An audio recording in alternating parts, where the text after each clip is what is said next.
Hello guys, कैसे हैं। उम्मीद है कि बहुत ही अच्छे होंगे और बहुत ही मस्त होंगे। दोस्तों, आप सबके लिए बहुत ही बड़ा खुशी की बात है। सब कुछ बताएंगे, इस वीडियो में बने रहिए लास्ट तक। दोस्तों, आप सबको बता दें कि धनंजय धड़कन जी का न्यू गाने का पोस्टर लॉन्च हो चुका है, जो कि आप लोग स्क्रीन पर देख रहे होंगे। दोस्तों, धनंजय धड़कन जी का न्यू गाना आ रहा है, जिस गाने का नाम है झुलनिया पे दिल।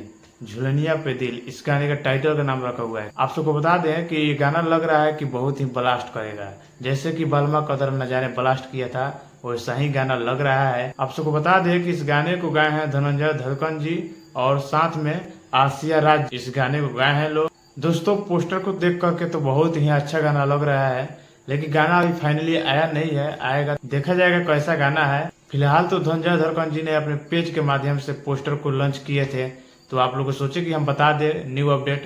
सो दोस्तों, आप भी अगर धनंजय धड़कन जी का फैन है तो कमेंट में बताइएगा कि इस गाने को सुनने के लिए कितना एक्साइटेड है। और धनंजय धड़कन जी, आप अगर हमारा वीडियो ये देख रहे हैं तो एक कमेंट प्यारा से जरूर कीजिएगा, क्योंकि हम भी आपका बहुत ही बड़ा फैन है। तो आप भी एक कमेंट कीजिएगा, प्यारा सा सपोर्ट कीजिएगा। तो दोस्तों, अगर आप भी इस चैनल पर नए हैं, सब्सक्राइब कर लीजिए, वीडियो को शेयर कीजिए, लाइक कीजिए, सपोर्ट कीजिए।